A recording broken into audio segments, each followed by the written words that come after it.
अच्छा जी, हमारा टॉपिक है आज का रेलिवेंट कॉस्टिंग। ठीक है। रेलिवेंट कॉस्टिंग एक्चुअली हमारे पास कभी कभी ऐसा होता है ना, हम एक कोई चीज़ बना रहे होते नॉर्मली। हम लैपटॉप बना रहे हैं, हम चेयर बना रहे हैं। ठीक है। हम एसी बना रहे हैं, हम सेल फोन बना रहे हैं। तो हमें ये सब चीज़ें हम नॉर्मल अपनी रूटीन में काम कर रहे होते हैं, सम टाइम हमें आउट ऑफ द बॉक्स एक ऑर्डर आ जाता है। ठीक है, अपना काम कर रहे हैं, एक एक्टिविटी चल रही है, लेकिन आउट ऑफ द बॉक्स एक ऑर्डर आता है जिसको मैंने ना एक्सपेक्ट किया है, जिसको मैंने सोचा है। तो मुझे जब वो ऑर्डर आता है ना, तो मुझे उस ऑर्डर पे वर्क करना पड़ता है। लेकिन उस ऑर्डर पे वर्क करने से पहले पहले मुझे उसको ये बताना पड़ता है कि मैं आपको इस ऑर्डर के अगेंस्ट कितना चार्ज करूंगा। आप मेरे पास आए, आपने कहा जी मुझे जो विंटर के लिए इतनी जैकेट्स चाहिए थी। अब मैं नॉर्मली क्लॉथ बना रहा हूँ नॉर्मली, और शायद जैकेट ही बना रहा हूँ, मेरा अपना डिजाइन, अपना कलर, अपना स्टाइल होगा। आप मेरे पास आए और आपने कहा मुझे जैकेट चाहिए, ये कलर होना चाहिए, ये डिजाइन होना चाहिए, वो सब चीजें होनी चाहिए। अब आपका एक ऑर्डर जब मेरे पास आया है, तो मैं उस पर वर्क करूंगा ना। लेकिन उस पर वर्क करने से पहले पहले आपने मुझे एक लेटर ऑफ इंक्वायरी मुझसे पूछा कि बताएं जी ये सब चीजें आप मुझे कितने में सेल करोगे या क्या चार्ज करोगे मुझसे। ठीक है। तो मैंने उन तमाम तरह अपनी कॉस्ट को देख देख करके उनके लोग क्या नाम है, एवेल्युएट करना है, देखना है कि कितनी कॉस्ट बनती है, वो आपको फिर क्या करनी है, चार्ज करनी है। यानी मैं आपको आपकी जॉब से रिलेवेंट जितनी कॉस्टें हैं मैं आपको क्या करूंगा, चार्ज करूंगा। जो आपकी जॉब से रिलेवेंट नहीं होगी मैं आपको चार्ज नहीं करूंगा। ठीक है। तो हमारे पास एक ऑर्डर आता है, हम उसको देख करके रिलेवेंट कॉस्टिंग कर रहे होते हैं। अच्छा, याद रखिएगा रेलेवेंट कॉस्टिंग की सिंपल डिफिनीशन अगर हम देखते हैं तो रेलेवेंट कॉस्टिंग की डिफिनीशन क्या है। कहता है cost which is directly related to existence of the project. यानी वो कॉस्ट जो किसी प्रोजेक्ट के एग्जिस्ट होने की वजह से एग्जिस्ट करे। वो कॉस्ट जो किसी प्रोजेक्ट के एग्जिस्ट होने की वजह से एग्जिस्ट करे, तो वो कॉस्ट कौन सी है, रेलेवेंट। अगर वो इफ अगर इफ अगर वो प्रोजेक्ट एग्जिस्ट करेगा तो कॉस्ट भी एग्जिस्ट करेगी।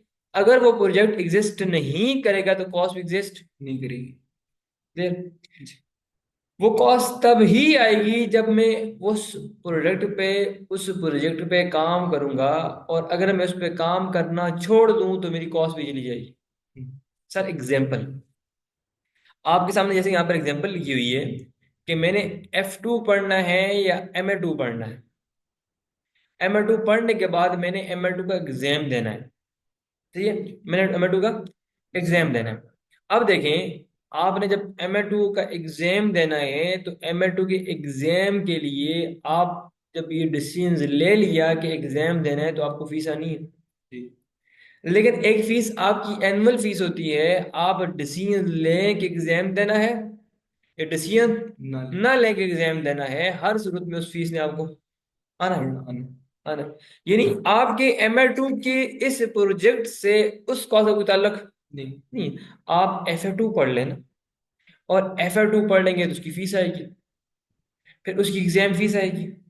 ठीक है। लेकिन आप FA2 पढ़ें, MA2 पढ़ें, F2 पढ़ें, F3 पढ़ें, F1 पढ़ें, इन तब तमाम के होने या ना होने से आप कोई एक कॉस्ट बच आप एक कॉस्ट से नहीं बच सकते। उसका नाम क्या है, एनुअल फीस। वो आपको आनी ही आनी है। लेकिन इसकी ट्यूशन फीस और इसकी एग्जाम फीस तब ही आनी है जब आप डिसाइड कर लोगे कि मैंने ये पढ़ना है, और फिर आप डिसाइड कर लो कि मैंने अब ये एग्जाम देना है, तो वो फीस आनी है। यानी प्रोजेक्ट एग्जिस्ट करेगा तो कॉस्ट, और प्रोजेक्ट एग्जिस्ट नहीं करेगा तो कॉस्ट भी एग्जिस्ट नहीं करेगी। तो ये रिलेवेंट कॉस्ट है। रिलेवेंट मतलब क्या है, रिलेवेंट के लिए हो तो आ जाए, ना हो तो ना आए। ठीक है ना, डायरेक्टली रिलेटेड है। अच्छा, कुछ ये सर कौन कौन सी कॉस्ट रिलेवेंट होती है, आप कोई शॉर्ट में बता दें। तो याद रखिएगा कि आपकी वेरिएबल कॉस्ट रिलेवेंट होती है। वेरिएबल कॉस्ट रिलेवेंट होती है। क्यों रिलेवेंट होती है, कि जब प्रोजेक्ट बनता है, काम होता है, आपने ऑर्डर प्लेस किया, मैं काम करूंगा तो कुछ कॉस्ट है मेरी वेरिएबल नेचर की होगी ना। अगर मैं वहां काम नहीं करूंगा तो कॉस्ट भी नहीं आएगी, काम करूंगा तो कॉस्ट आएगी। जी। तो रिलेवेंट कॉस्ट है, यानी वेरिएबल नेचर की कॉस्ट क्या होगी, रिलेवेंट। और याद रखिए फिक्स कॉस्ट क्या होती है, इररिलेवेंट। यानी यहां पर इस सेंटर में CA चल रहा था, मैंने AC स्टार्ट कर लिया, या फिर एक या फिर मैं ऑलरेडी मुझे ऐसी फिक्स कॉस्ट पड़नी है जो कि मैं आपका काम करूं या ना करूं। जैसे कि वो एनुअल फीस है आपकी, हर मंथ या हर साल में एक दफा नहीं आनी है आपकी, ठीक है। उस कॉस्ट से आप बच नहीं सकते। यानी अब मैं आपके ऑर्डर पे काम करूं तब भी मुझे अपनी बिल्डिंग का रेंट देना है, आपके ऑर्डर पे काम ना करूं तो बिल्डिंग का रेंट देना है, तो फिक्स है। लेकिन याद रखिएगा कि फिक्स इररिलेवेंट होगा, इंक्रीमेंटल इररिलेवेंट नहीं होगा। फिक्स कॉस्ट इररिलेवेंट होगा लेकिन इंक्रीमेंटल इररिलेवेंट नहीं होगा। वो कैसे रिलेवेंट नहीं होगा? आपने ऑर्डर दिया, मैंने उस पर वर्क स्टार्ट किया, लेकिन जब मैंने वर्क स्टार्ट किया तो मुझे एक्स्ट्रा स्पेस चाहिए थी, मुझे एक्स्ट्रा स्पेस चाहिए थी, मेरे पास एक मशीनरी थी, एक मशीनरी और रेंट पे चाहिए थी, ठीक है। मुझे मेरे पास कुछ वेयर हाउस अवेलेबल था लेकिन मुझे कुछ एक्स्ट्रा स्पेस चाहिए थी, ठीक है। उसकी वजह से मेरी 50,000 से कहाँ कॉस्ट चली गई फिक्स वाली, यानी मैं हर मंथ फिक्स कॉस्ट देता था 50,000 रुपए की। लेकिन आपके इस ऑर्डर की आने की वजह से मुझे मेरी फिक्स कॉस्ट में इंक्रीज आ गया, तो कितनी होगी वो 70,000।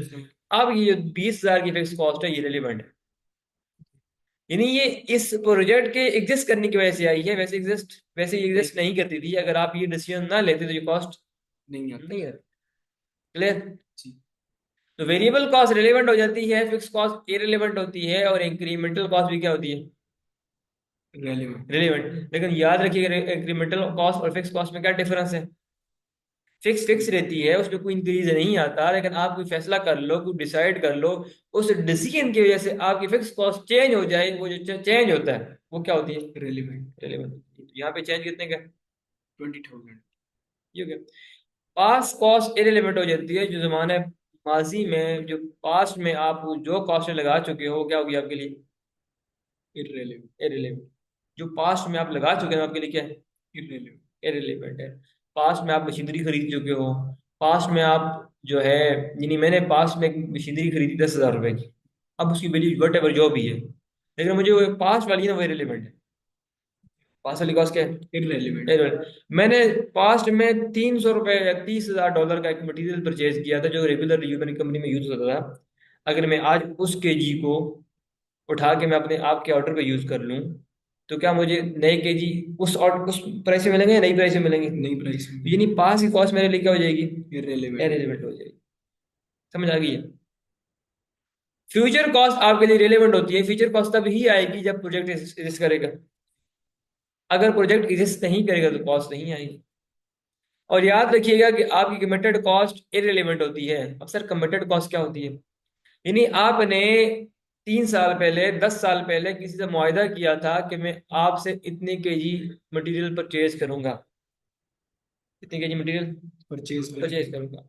यानी अब आप ऑर्डर देते हो तो भी मैंने वो केजी परचेज करने हैं, आप ऑर्डर प्लेस नहीं करते तो भी मैंने वो केजी परचेज करने हैं। यानी आपके ऑर्डर आने के बाद मैंने वो डिसीजन नहीं लिया था। हाँ, है तो फ्यूचर में, मैंने फ्यूचर में 2 साल बाद, 1 साल बाद केजी परचेज करने हैं, लेकिन आपने ऑर्डर दिया, वो केजी यहाँ यूज हो सकते हैं आपके ऑर्डर में। मैंने परचेज कब करने? फ्यूचर में। लेकिन फ्यूचर में इसलिए परचेज करने हैं कि पास में मैंने मुआहदा किया था। मेरे पास एक भी प्रोडक्ट ना बने ना तभी मैंने केजी क्या करने? परचेज करने। क्यों परचेज करने? क्योंकि मैंने क्या किया हुआ है? मुआहदा किया, एग्रीमेंट किया हुआ है। अब बाय लॉ मैंडेटरी है मुझे कि मैं चीजें क्या करूं? परचेज करूं। तो ये है आपकी कमिटेड कॉस्ट। क्या है? फ्यूचर कॉस्ट और कमिटेड कॉस्ट में डिफरेंस समझ आया जी? फ्यूचर कॉस्ट वो जो आपने किसी से कोई एग्रीमेंट ना किया हो, और जैसे ऑर्डर आया आपने केजी परचेज कर लिया तो वो चार्ज मैं आपसे चार्ज करूंगा, ठीक। लेकिन जब कमिटेड कॉस्ट पास में किसी के साथ एग्री की होती है कि फ्यूचर में इतने टाइम बाद इतनी प्राइस में क्या करूंगा आपसे चीजें परचेज, क्योंकि आपको डर होता है कि फ्यूचर में पैसे क्या कर जाएंगी? राइज हो जाएंगी। तो इसीलिए आप पास में क्या करते हैं? एग्रीमेंट कर लेते हैं कि फ्यूचर में ये चीज मैं आपसे परचेज, ठीक हो गया? तो ये आपके लिए क्या हो जाएगी? इररिलेवेंट। और नॉशनल कॉस्ट भी इररिलेवेंट होती है। नॉशनल कॉस्ट वो कॉस्ट जिसको हम अज्यूम कर रहे होते हैं। तुम क्या कर रहे होते हैं? अज्यूम करते हैं। अब मैंने ये मेरे आपके सामने लैपटॉप पड़ा हुआ है, आपके सामने सेल फोन पड़ा हुआ है, जैसे कि ये एक लैपटॉप कितने के? 100,000 का, 1 लाख रुपए का। अब इसकी लाइफ 4 साल है। कितने साल है? यदि मैं श्योर हूँ कि 4 साल बाद इसने खत्म हो जाना है। यानी हर साल में कितने का यूज करो? 25,000 रुपए का। तो मैं कहता हूँ मेरे 1 साल यूज करने के बाद मैंने कहा मेरे एसेट की वैल्यू में 25,000 की कमी आ गई, मुझे नजर आया 25,000 की कमी वाली ये कमी आई है, मैंने देखे, अब रिजल्ट से निकाल के दिए हैं। अज्यूम कर रहा हूँ कि वैल्यू में कमी आई है, अज्यूम कर रहा हूँ वैल्यू में कमी आई, कमी। तो ऐसी कॉस्ट जो मैं अज्यूम कर रहा हूँ तो मेरी क्या होती है? इररिलेवेंट। क्या होती है? इररेलेवेंट। इरेलीवेंट, यानी मेरे लिए वही रिलेवेंट होगी जो अज्यूम की हुई नहीं, बल्कि कैश कैश कैश की फॉर्म में होगी। ठीक है। और याद रखिएगा अज्यूम की कॉस्ट में आपकी कौन सी कॉस्ट आती है, प्रोविजन आती है, डिप्रिसिएशन आती है, बेड डेट्स आती है। ठीक है। अपॉर्चुनिटी कॉस्ट आपके लिए रिलेवेंट होती है, क्या होती है? रेलिवेंट होती रिलेवेंट होती है। मेरे पास 1 केजी स्टोर में पड़ा हुआ है, आपने ऑर्डर दिया और मुझे दूसरी जैकेट बनानी है, आपकी जैकेट भी बनानी है। है। अब मेरे पास ऑप्शन है, या तो मैं इसको यहाँ यूज करूँ या फिर आपके ऑर्डर यूज करूँ। ऑर्डर भी। इन्हीं अपॉर्चुनिटी है। आप आज यहाँ से बाहर निकले सीसीए करने के बाद आपके पास 2 जॉब की ऑफर आई हुई है। आप एक को चूज करोगे, एक को छोड़ोगे। यानी एक को छोड़कर दूसरा चूज करना ये आपके लिए अपॉर्चुनिटी है।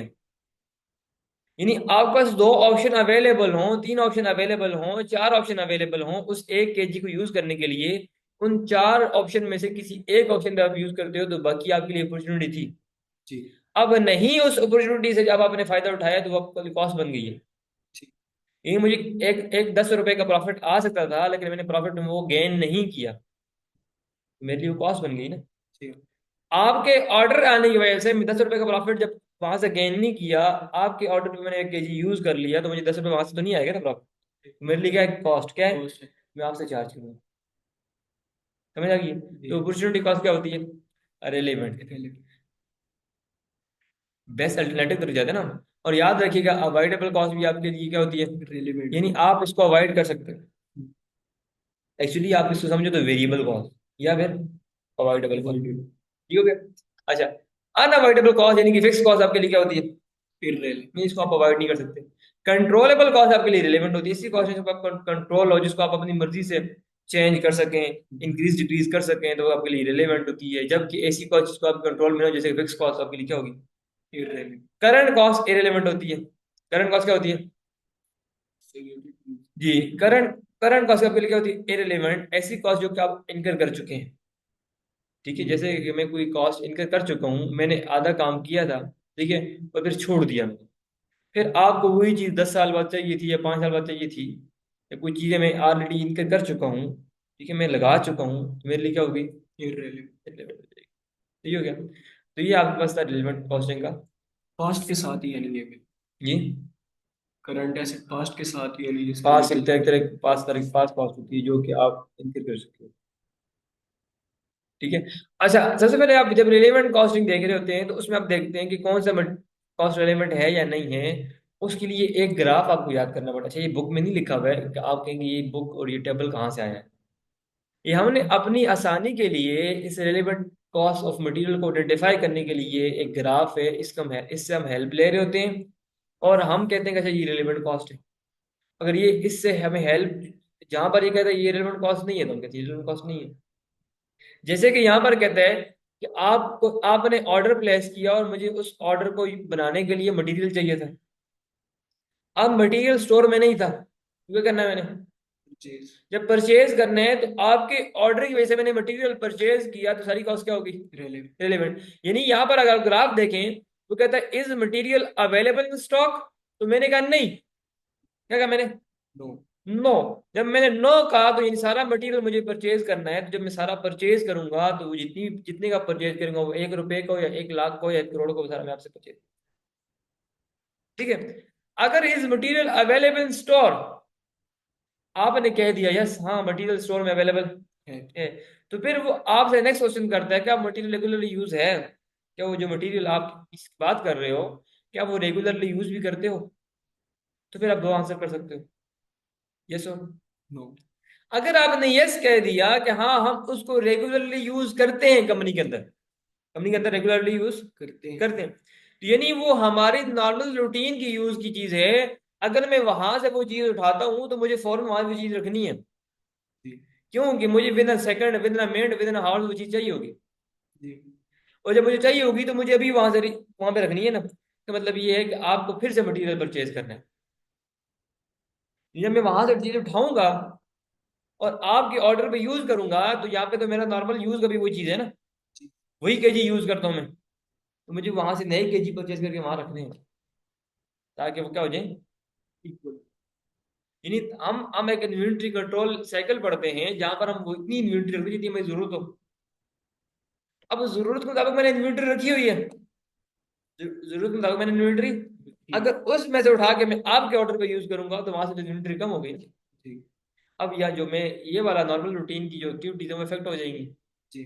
तो मुझे फौरन से नई चीजें परचेज करके वहां रखनी है, नया मटेरियल। लेकिन जब मैं मटेरियल परचेज करने जाऊंगा तो एक मटेरियल तो मैंने वहां से उठाया है, मैंने 10 दिन पहले परचेज किया था, लेकिन आज जो मैं परचेज करने जाऊंगा उसका रेट और होगा। ठीक। तो मुझे आज वाली प्राइस रिलेवेंट है, क्योंकि आपके आने की वजह से मुझे आज मटेरियल खरीदना पड़ा, तो आज का रेट मैं आपसे चार्ज करूंगा।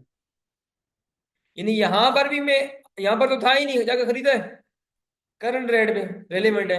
यहाँ पर आपने पास रेट पे खरीदा हुआ था, लेकिन वो आपके लिए इरेलीवेंट है, जबकि आपके लिए कौन सा रेट रिलेवेंट हो गया, जिस पे जाकर बाई किया है। बाइक।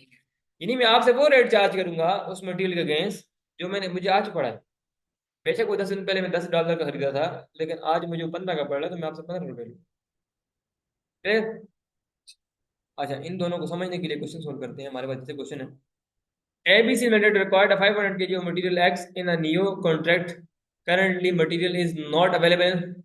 तो तो क्या कर लो, जाकर परचेज कर लो। कितना चाहिए? 500। एक कितने का है? 100। तो जाकर खरीद लो, 50,000 रुपये दो, जेब से निकालो और दे दो। दूसरा क्या कहते हैं, ABC Limited required 5,000 kg of material Z for the new contract. Currently 6,000 kg is available. 5,000 चाहिए, कितने अवेलेबल है? 6,000। 6,000। कितने के खरीदे थे? 100 पर केजी। और आज कितने का मिलता है वो? 110 पर केजी। यानी आपने ऑर्डर दिया, मेरे पास केजी अवेलेबल थे, लेकिन केजी अवेलेबल जो थे वो रेगुलरली यूज भी, यहाँ पे लिखा हुआ है हो रहे थे। रेगुलरली यूज भी। हो रहे थे। क्यों, कि क्या लिखा हुआ है, uses the material Z in its main product. तो मेन प्रोडक्ट वही होता है जो कंपनी नॉर्मली बना रही होती है। मैं रेगुलरली नॉर्मली उन यूनिट्स को अपने मेन प्रोडक्ट में यूज कर रहा हूँ, उसका मतलब वो रेगुलर यूज है। अगर मैंने वहां से 6,000 में से 5,000 उठा लिए, तो मुझे वहां पर नए 5,000 रखने हैं। सही है ना? जी। तो जब मैं नए 5,000 खरीदने जाऊंगा तो मुझे आज की रेट भी बढ़ने हैं। जी 110। आज के रेट भी बढ़ने हैं, तो मुझे आपसे कौन सा रेट चार्ज करना चाहिए, 100 वाला या 110 वाला? 110 वाला। मैं आपसे 110 वाला रेट चार्ज करूँ। क्लियर? जी। यहाँ तक दो केसेस आपने पढ़ चुके, दो केसेस पढ़ लिए हैं। दोनों में करंट परचेज प्राइस रिलेवेंट हो गई, यानी एक में तो था ही नहीं, जाके खरीद लिया। एक में था लेकिन रेगुलरली यूज था, मेन प्रोडक्ट में यूज था, तो हमने क्या किया, जा करके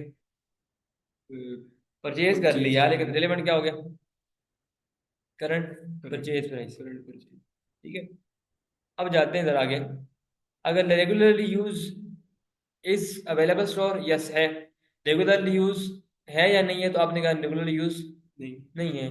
जब रेगुलरली यूज नहीं है, फ्री पड़ा हुआ है, फारग पड़ा हुआ है, उठा के फेंक दो। ठीक है? फेंकने से पहले सबने सोचा कि कुछ रुपए का बिक सकता है, जितने का बिक सकता है बेच दो, या तो फेंक दो या बेच दो। अगर बिक सकते तो आपने जब उसकी कोशिश की बेचने की, वो जो 300 का खरीदा था 50 रुपए का बिक रहा है, तो बेच दो ना। जी।